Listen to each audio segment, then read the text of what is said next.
Hello students, class 9th mathematics chapter quadrilaterals कर रहे हैं। आज हम लोग करेंगे theorem, mid point theorem. Okay, register और पेन निकाल लीजिए। मैं थ्योरम आपको डिक्टेट कराता हूँ। सिंपल सी थ्योरम है, ठीक है, वो आपको लिखनी है। ओके, रजिस्टर और पेन निकाल लीजिए। लिखिएगा, prove that the line segment joining the midpoint of any two sides of a triangle is parallel to the third side and equal to half of it। क्या बोल रहे हैं? देखो, आप कोई सा भी एक ट्राइंगल ले लें। ये हमने ट्राइंगल ले लिया, ट्राइंगल ए बी एंड सी। यह हमने ट्राइंगल लिया। अब इस ट्राइंगल की कोई सी भी टू साइड्स, तीन साइड्स हैं, ए बी, बी सी, ए सी। कोई सी भी दो साइड ले लें। मैंने लिया ए बी और ए सी। फिर इन दोनों का मिड पॉइंट ले लो। ये थ्योरम क्या कहना चाह रही मैं बता रहा हूं। जैसे मिड पॉइंट ले लिया, ये इसका मिड पॉइंट है डी और ये इसका मिड पॉइंट है ई, राइट। तो इन दोनों को ज्वाइन कर लो। कर लिया ज्वाइन। तो थ्योरम क्या बोल रही है? The line joining the mid point of any two sides of a triangle. Triangle की दो साइड्स का मिड पॉइंट है, उसको जोड़ने वाली जो लाइन है, ठीक है, दो साइड्स तो इधर आ गई, वो जो तीसरी साइड बची हुई है, ठीक है, राइट, थर्ड साइड, राइट, इसके हाफ होगी और इसके पैरेलल होगी, ठीक है।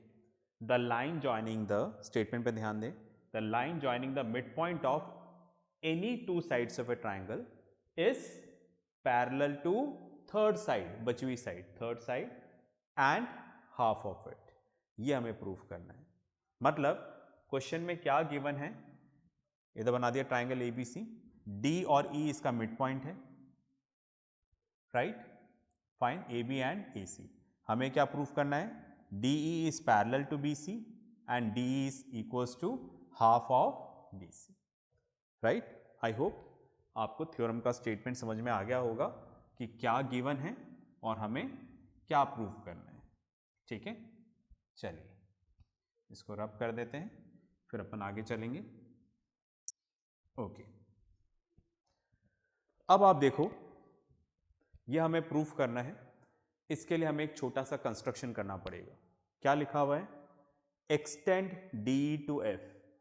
डी को एफ तक एक्सटेंड करो such that DE equals to E F. DE और ई एफ आपस में क्या हो जाए? इक्वल।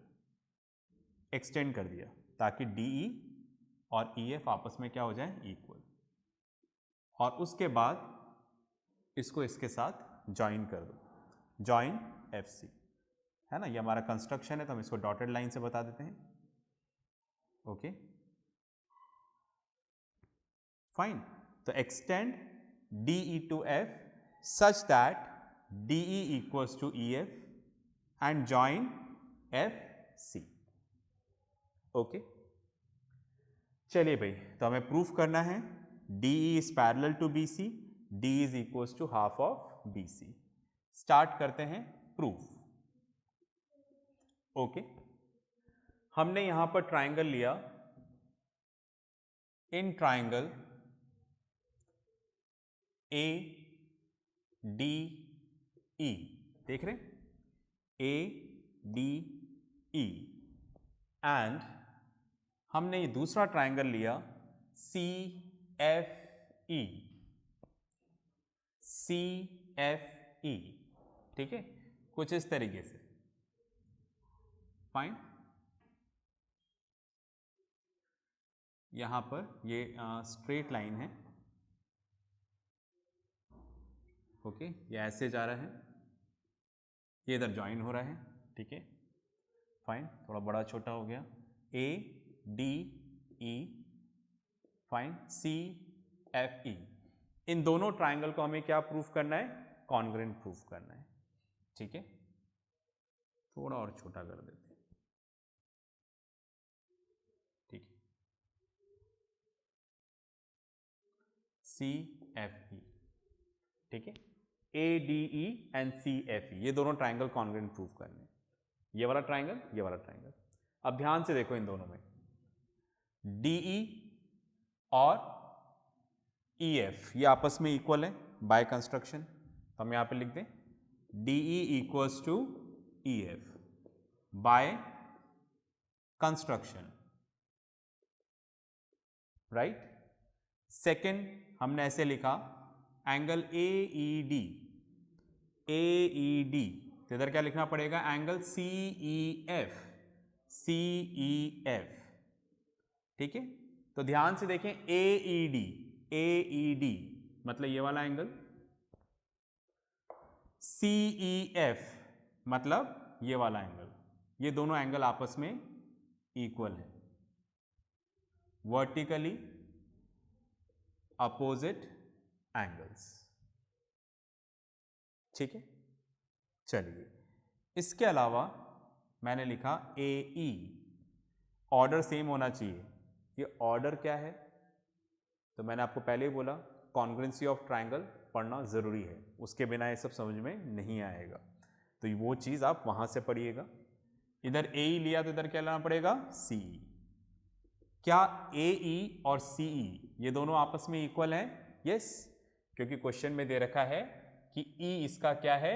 मिड पॉइंट है, मिड पॉइंट है, तो ये वाला पार्ट आपस में क्या है? इक्वल, ठीक है, fine. E is the mid point, ठीक है, mid point of A C, fine. तो हमने क्या किया? ये वाली साइड इसके इक्वल कर दी, ये वाली साइड इसके इक्वल कर दी, और ये वाला एंगल इसके इक्वल कर दिया। तो यहां पर दो साइड्स और इंक्लूडेड एंगल इक्वल किया, तो ट्राइंगल क्या हो जाएगा? कॉन्ग्रुएंट। तो triangle A D E is congruent to triangle C F E by S A S congruency condition. Triangle congruent हो गया, ये और ये आपस में, ठीक है, बात में आ गई। सीपीसीटी से इसके पार्ट्स इक्वल हो जाएंगे, ठीक है, फाइन। नीचे जगह नहीं है, इधर लिख दूं मैं, ठीक है, फाइन। तो ऑर्डर का ध्यान रखना है, जैसे हमने यहां पर लिया A D, fine, A D, तो इधर क्या लेना पड़ेगा? C F, A D equals to C F, A D equals to C F. कितनी बस में आ रही है? कितना क्लियर है? इसके अलावा मैंने यहां पर लिया angle A D E, A D ई, तो इधर क्या लेना पड़ेगा? एंगल सी एफ ई, ठीक है, बाय सीपीसीटी, ठीक है, ये सीपीसीटी लिखा हुआ है ना, जगह नहीं है, छोटा लिखा हुआ। तो ट्राइंगल कॉन्ग्रुएंट हो गए, तो बचे हुए पार्ट हमने क्या कर दिए? इक्वल कर दिए, ओके। तो मतलब हमने ये वाला पार्ट और ये वाला पार्ट इक्वल किया है, और ये वाला एंगल और ये वाला एंगल इक्वल किया है ना, ये इसके इक्वल है, और ये वाला एंगल इसके इक्वल किया है। इतना क्लियर है? ठीक है, तो इसको पॉज करके लिखो, फिर अपन आगे चलते हैं। ये पूरा कॉन्ग्रुएंसी है, देखो, जब तक कॉन्ग्रुएंसी ऑफ ए ट्राइंगल वाला चैप्टर नहीं आएगा, ये भी नहीं आएगा। तो इसलिए सबसे पहले उस चैप्टर को करिएगा, उसके वीडियोस देखें, उसके होमवर्क करें, उसके टीचर से डाउट पूछें, उसके बाद ही आप इसको करें, lines and angles and triangles दोनों चैप्टर। ओके, पॉज करके करें इसको। चलिए भाई, तो ये आपने लिख लिया होगा, मैं इसको रब कर देता हूँ।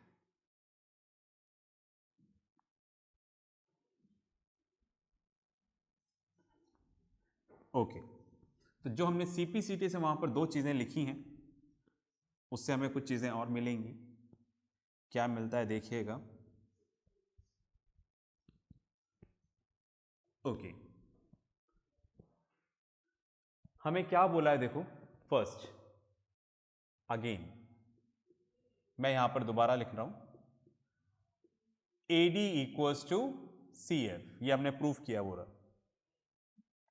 AD और CF आपस में इक्वल है, बट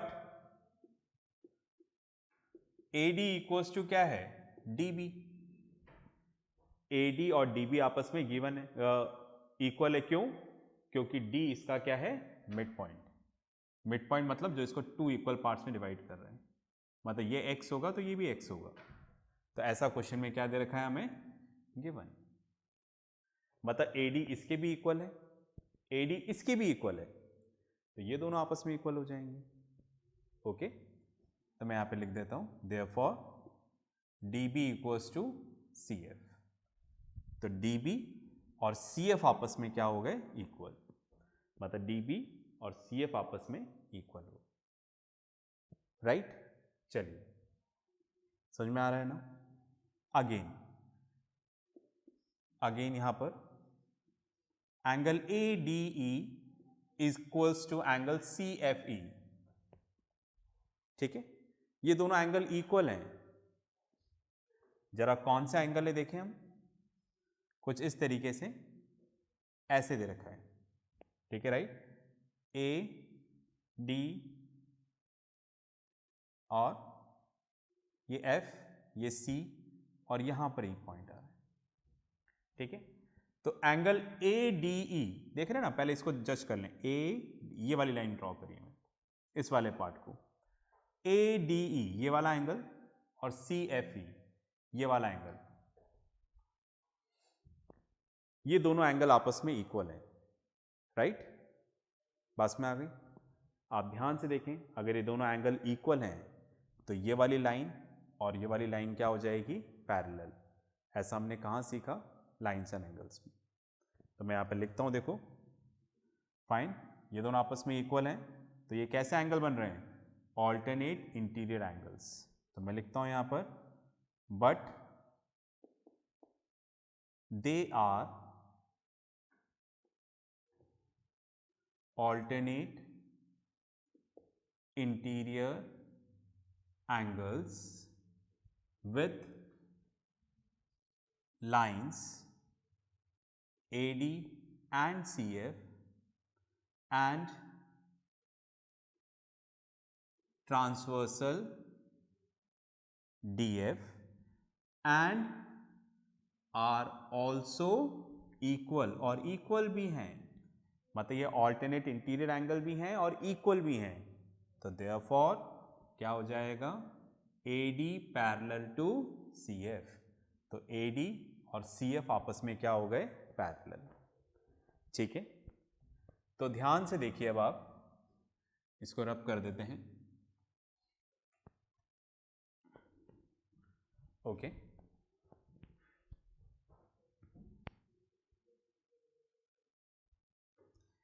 AD, अगर AD CF के पैरेलल है, AD, तो AB भी क्या होगा, क्योंकि CF के पैरेलल होगा, क्योंकि ये लाइन ही तो एक्सटेंड हो रही है आगे AD। तो अगर AD पैरेलल है तो AB भी क्या होगा, पैरेलल। तो therefore AB is parallel to CF, है ना, बिकॉज ये एक ही तो लाइन है। तो इस लाइन का अगर कोई पार्ट पैरेलल है तो पूरी लाइन भी पैरेलल होगी। पास में आ गई। तो अगर ये पैरेलल है तो AB पैरेलल होगा, और अगर AB पैरेलल है तो क्या हो जाएगा, DB इज पैरेलल टू क्या हो जाएगा, CF। DB और CF आपस में क्या हो जाएंगे, पैरेलल। एक ही तो लाइन है, इसी के हम टुकड़े बोले जा रहे हैं, इसी के पार्ट्स, कि ये इसके पैरेलल है तो ये भी होना ही है। भाई अगर कोई लाइन पैरेलल है तो उसके पार्ट्स भी क्या होंगे, पैरेलल है। अगर पार्ट्स पैरेलल है तो लाइन भी क्या होगी, पैरेलल। आप देखो ये और ये लाइन पैरेलल है, ठीक है। तो अगर AD पैरेलल है तो पूरा AB भी पैरेलल होगा, DB भी पैरेलल होगा। इतनी बात में आ गई। तो अब आप देखो हमने क्या कर दिया, ध्यान से देखें, इन क्वाड्रिलेटरल DBCF कुछ इस तरह से बना हुआ है, ठीक है। डी बी सी एफ, ये डॉटेड लाइन से हैं, यहाँ पे भी कुछ डॉटेड लाइन है, इस तरह से डी बी सी एफ, ये क्वाड्रिलेटरल। इसमें हमने क्या प्रूफ कर दिया? हमने इसे प्रूफ कर दिया D B equals to C F, ये रहा। और हमने क्या प्रूफ कर दिया? D B parallel to C F, right. तो पैरेलल कर दिया तो क्या हो गया? तो हमने पढ़ा था किसी भी क्वाड्रिलेटरल में अगर आप ये प्रूफ कर दो, क्या प्रूफ किया है? One pair of opposite side, है ना, डी बी और C F, one pair of opposite sides parallel and equal. अगर आप ये प्रूफ करते हो तो ये क्या बन जाएगा? पैरेललोग्राम। ठीक है, तो पॉज करके लिखो, फिर अपन आगे बात करते हैं।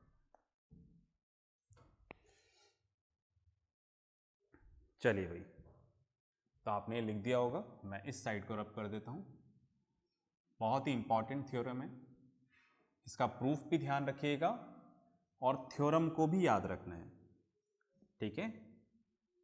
चलिए मैं इसको रब कर देता हूं ताकि फिर अपन लोग आगे चलते हैं।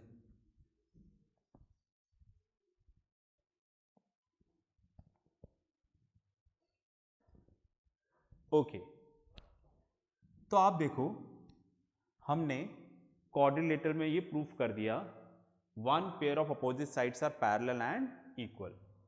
मैं लिख देता हूं that is one pair of opposite sides are parallel and equal. So therefore quadrilateral BDCF is a parallelogram. तो इसलिए क्या प्रूव हो गया?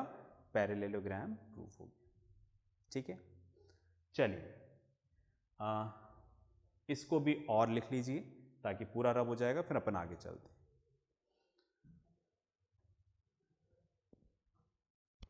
चलिए भाई, आपने लिख लिया होगा। तो इस तरह से हमें यहां पर एक पैरेललोग्राम मिल गया, ठीक है। और पैरेललोग्राम मिलते ही हमारे काफ़ी सारा काम पूरा हो जाता है, क्योंकि फिर पैरेललोग्राम की सारी प्रॉपर्टीज़ हम अप्लाई कर सकते हैं। तो इसलिए सबसे अच्छा काम है कि हम लोग इसको किसी डिफाइंड फिगर में चेंज कर दें, जैसे पैरेललोग्राम, स्क्वायर, रोम्बस, ठीक है। इसमें सबसे सिंपल है पैरेललोग्राम। चलिए भाई, तो अब मैं यहां पर लिखता हूं इन पैरेललोग्राम DBCF, ठीक है।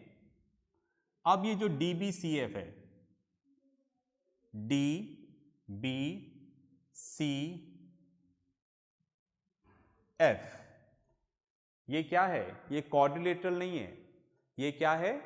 पैरेललोग्राम है। तो हमें पता है, देखो पैरेललोग्राम में क्या होता है, जो अपोजिट साइड्स होती हैं वो पैरेलल होती हैं और इक्वल। पैरेललोग्राम की सारी प्रॉपर्टीज लगा सकता हूं मैं, ठीक है। Opposite sides are equal, opposite sides are parallel, opposite angles are equal, diagonal bisect each other, सारी प्रॉपर्टीज लग जाएंगी, ठीक है।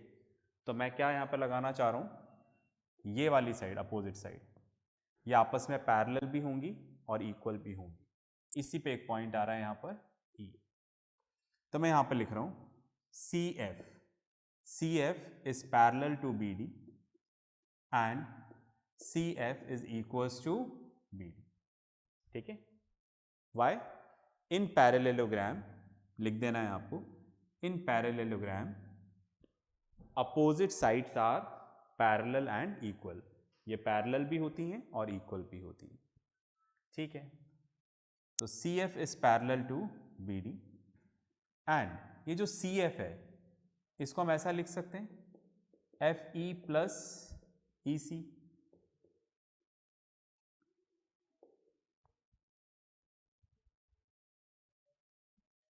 आई एम सॉरी, मैंने पूरा ना नेमिंग गलत लिख दिया। I am sorry, I am extremely sorry. ये वाला पॉइंट यहाँ पर D है, DBCF, और ये पॉइंट E है। तो अपोजिट साइड यहाँ पर क्या हो जाएगा, DF is parallel to BC। I am extremely sorry, मैं इसको रब करके दोबारा लिख देता हूँ।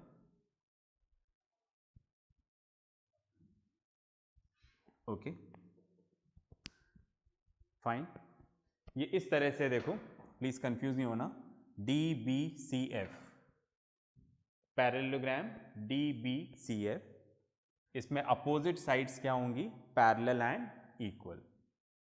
तो DF is parallel to BC and DF is equals to BC।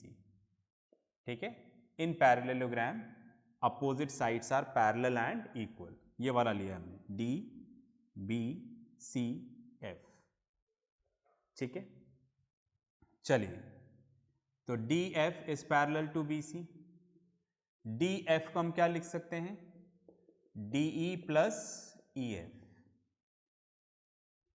ठीक है, लिख सकते हैं ना, अपोजिट साइड से DE प्लस EF, है ना, यही वाली लाइन है, DE प्लस EF।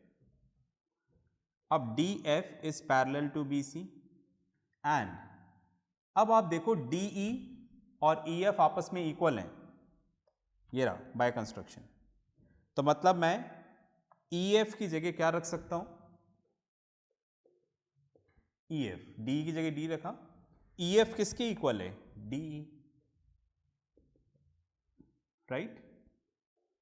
अब आप देखो DF is parallel to BC, ये तो एज इट इज लिखता जा रहा हूं, यहां पर क्या हो जाएगा, twice of DE equals to BC, DF is parallel to BC, ये 2 डिवाइड हो जाएगा, DE equals to half of BC।